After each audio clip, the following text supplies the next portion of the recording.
KTM catastrophe. Hey everybody, Walter Wanderers, buckle up, strap in. We got a hard-hitting, pull no punches, no sugarcoating it, no rainbows, no sunshine. I'm just going to give it to you and give it to you straight. We got a good one to unpackage today. Welcome to the show. I hope everybody's doing great. So KTM, welcome to the swimming pool. You know, we warned about this. We've talked about this early on. Listen, friends, KTM is running the risk of becoming the next Suzuki. I mean, these guys bit off way more than they can chew. And there's a saying, be greedy when others are fearful, fearful when others are greedy. And unfortunately, KTM bit off way more they can chew. They bought Gas, they bought Husqvarna. Listen, Suzuki couldn't even keep their own one brand alive. Did you really think you were going to keep three brands alive? But this all circles back to the crisis when we flooded the economy with all that free money and all these manufacturers drank the Kool-Aid. Listen, we're just getting started. This is just a warm-up. This is going to reach deep. This is just the dominoes starting to fall. But the reality is this. KTM's got themselves some huge issues. Chase Sexton, you might have yourself some issues. I mean, clearly Chase Sexton's been paid. That money's been placed in an escrow account. His pay is probably secure, but his future with the brand certainly is not. You can expect Chase Sexton to be moving on in short order. It could come more sooner than later, actually, now that I think about it. But you've probably heard about what's exactly going on with KTM. Their stocks are plummeting. I mean, they're about ready to go bankrupt is what's going on. They took a 50% hit almost overnight, which brings them to like an 84% reduction in their stock values, if I read it correctly.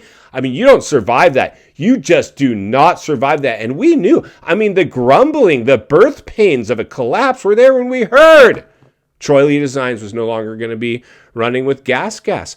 And Husky's right there with them. I mean, these guys are running on fumes. It's all collapsing. And like I said, they should have been cautious. When all that money was flooding in, they got greedy. And guess what? They're not alone. There's plenty of other people that are very exposed right now too. So we are just getting started. I've seen this movie before. I worked in the industry in the last recession, and I saw a lot of this. But this is actually looking much more dangerous. Let's jump over and hear some of the sound bites of what's going on with KTM, then meet back here, wrap it up. Let's get started. All right, moto fans, buckle up, strap in, roll up your windows, lock your doors, and throw on a fresh set of tear-offs because the roost is about to fly over at KTM. We get started with mobility declares itself insolvent due to financial crisis, announces restructuring. And there it is there, friends, as we read between the lines and look between the cracks, what we got going on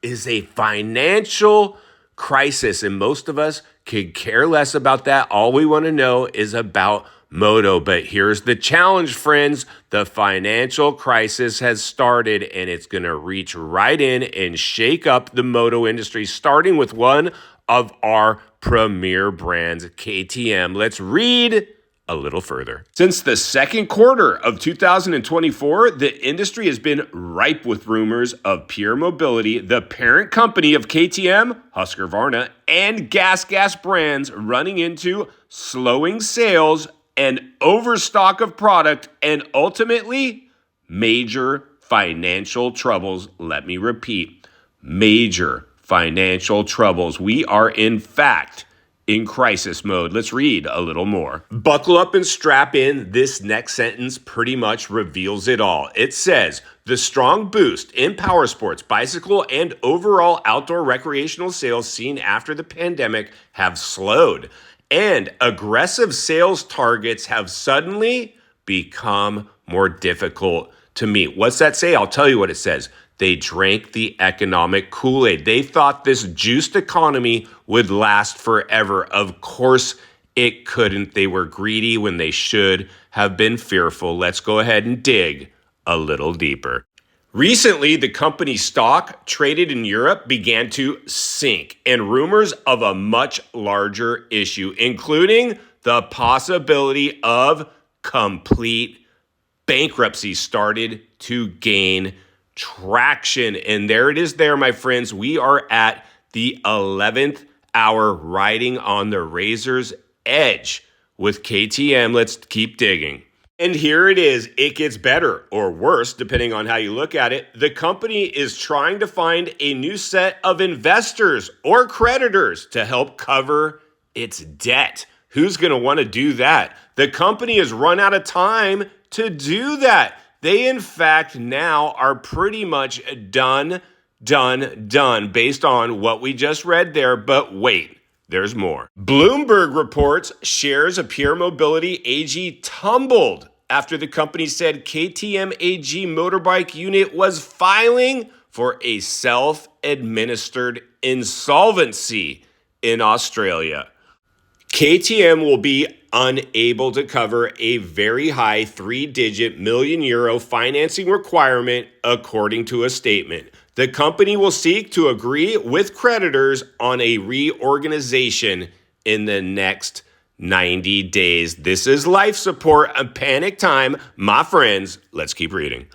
Shares slumped 45%, heading for their biggest daily decline on record and extending a loss this year to 84%, my friends. I don't care what kind of business you're in. This is not good. Based on my opinion, I think there's a good chance we could see some more major news and disruption in the KTM program and group, and maybe even reach right in to the pro motocross program. Let's get back to the studio and wrap this one up. All right, friends, welcome back.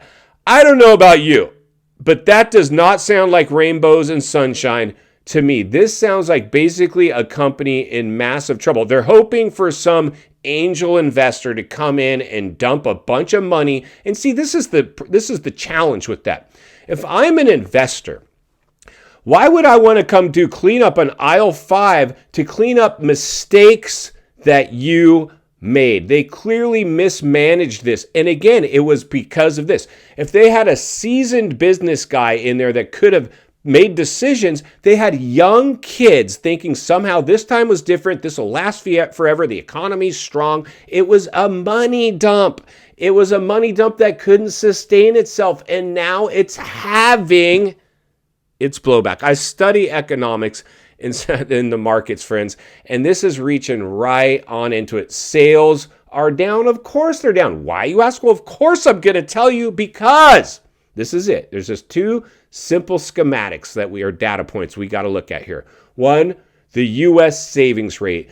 After stimulus ended, now what we've got is the lowest U.S. savings rate ever recorded almost in history. I mean, we are basically running on fumes. People have tapped out. Their stimulus is gone. And U.S. debt is at an all-time high. People are servicing all kinds of debt. Credit card debt is in the trillions. People are now running on credit cards because they don't want to compromise their lifestyle. So they're bridging the gap with credit cards because they've exhausted their savings. KTM, welcome to the swimming pool. And final thoughts. I come to you as a friend, as a content creator, as a moto guy that wants to see you not only win on the track, off the track. Understand the waters you're swimming in now. They're in fact shark infested. Congratulations if you've stuck with the channel for a while. If you're new, get subscribed. Jump on board, man. We're going to get forward thinking, critical thinking, stay ahead of this curve so you're not a deer in the headlights if and when more of this stuff starts to play out. Listen, friends, it got too euphoric in the industry. We see all what's going on. I'm sure the electric bike manufacturers somehow have to be licking their chops. When you see that, we saw a lot of new manufacturers coming in. Unfortunately, we have more going out. And that's why Walty will be here to blow the lid off it every step of the way. Because it's not only what we need, it's in fact what we deserve. If you appreciate the content, I want to humbly ask you, give the video a like, subscribe to the channel, leave a comment below. I'd love to hear from you. Social media links in the description of this video if you'd like to follow me there, along with links to channels I've appeared on I think you might enjoy. If you enjoyed this video, you're going to love the next video, and there's an easy subscribe icon for your convenience. As always, thank you for your time. Don't go over the bars. God bless. I'll see you on the next video.